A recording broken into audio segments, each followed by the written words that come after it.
بسم الله الرحمن الرحيم الحمد لله رب العالمين والصلاة والسلام على أشرف الأنبياء والمرسلين وآله الطيبين الطاهرين. ناظرین محترم، السلام علیکم.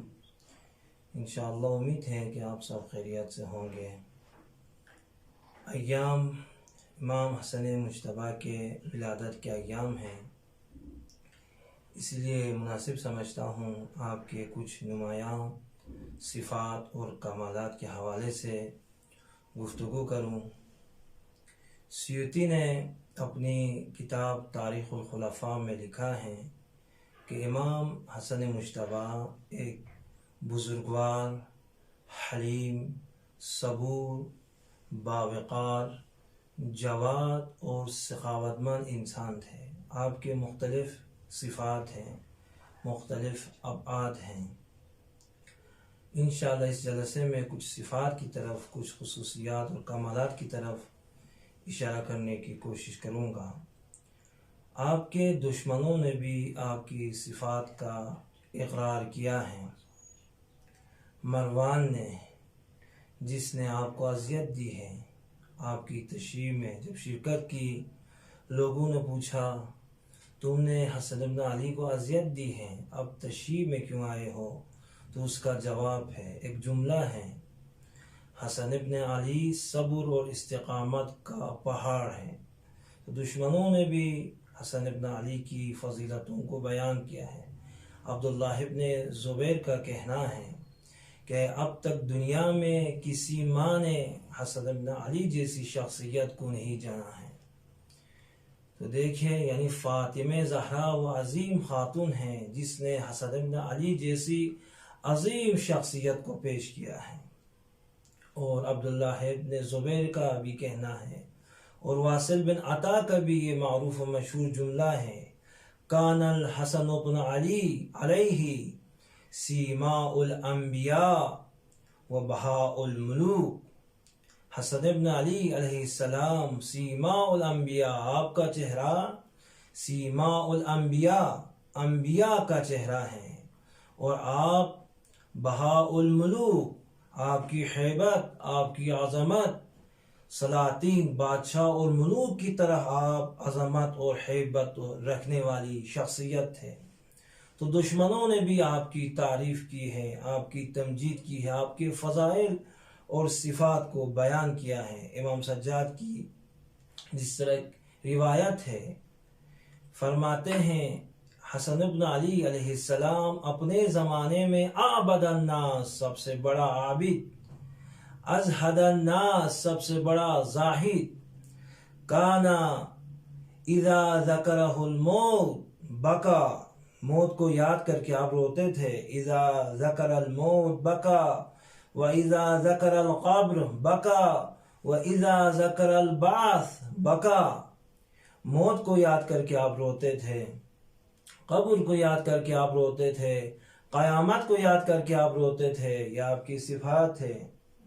ابو ہریرہ سے بھی روایت ہے کہ میں جب بھی حسن مجتبیٰ کو مدینے کی گلیوں میں دیکھتا ہوں، مجھے وہ لمحات یاد آتے ہیں، حسن مجتبیٰ کا وہ بچپنا. رسول خدا حسن کو آغوش میں لیتے تھے، سینے سے لگاتے تھے، چومتے تھے اور فرماتے تھے حسن مجتبیٰ معمولی شخصیت نہیں ہے، ہدیۃ من رب العالمین، اللہ پروردگار عالمین کی طرف سے بشریت کے لیے ایک عظیم ہدیہ ہے. آپ حسن مجتبیٰ کی آپ زندگی کو دیکھیں تو مختلف حوالے سے ہمارے لیے پیغامات ہیں. آپ کی صفات کو اپنانے کی ہمیں ضرورت ہے.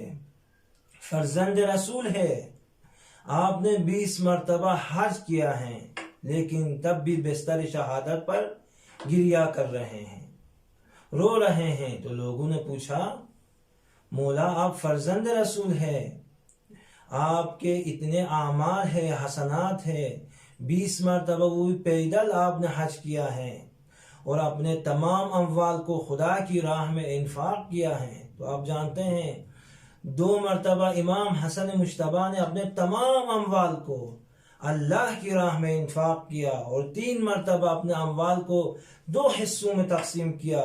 اپنا آدھا حصہ اپنے لیے اور آدھا حصہ اللہ کی راہ میں انفاق کیا. تو آپ فرزند رسول ہیں، آپ کے اعمال ہیں، حسنات ہیں، آپ کیوں گریہ کر رہے ہیں؟ تو مولا نے کیا فرمایا؟ امام حسن مجتبی نے فرمایا 2 چیزوں کی وجہ سے میں گریہ کر رہا ہوں، رو رہا ہوں.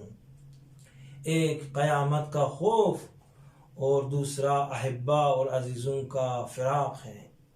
تو معاد کو یاد کر کے آپ روتے ہیں. یہ ہمارے لیے پیغام ہے.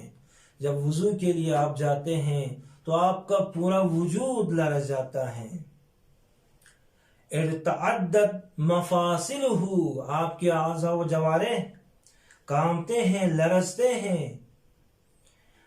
آپ کا وجود کیونکہ اللہ کی بارگاہ میں جا رہا ہے، اللہ سے ملاقات کرنے جا رہا ہے. تو لوگوں نے پوچھا مولا آپ جب محراب میں جاتے ہیں پورا وجود لرز جاتا ہے اور آپ کے تمام اعضاء و جوارح کانپ رہے ہیں اور چہرہ بھی متغیر ہو گیا ہے، کیا وجہ ہے؟ تو مولا نے کیا فرمایا؟ میں اللہ کی بارگاہ میں جا رہا ہوں اور ایسا ہی ہونا چاہیے. جو بھی بارگاہ عزادی میں جاتا ہے تو اس کا اعضاء و جوارح مفاصل پورا وجود لرزنا چاہیے. انشاءاللہ اگلے جلسات میں بھی اس موضوع کے حوالے سے گفتگو ہوگی. والسلام علیکم ورحمۃ اللہ وبرکاتہ. اللهم صل على محمد وآل محمد. اللهم صل على محمد وآل محمد. اللهم صل على محمد وآل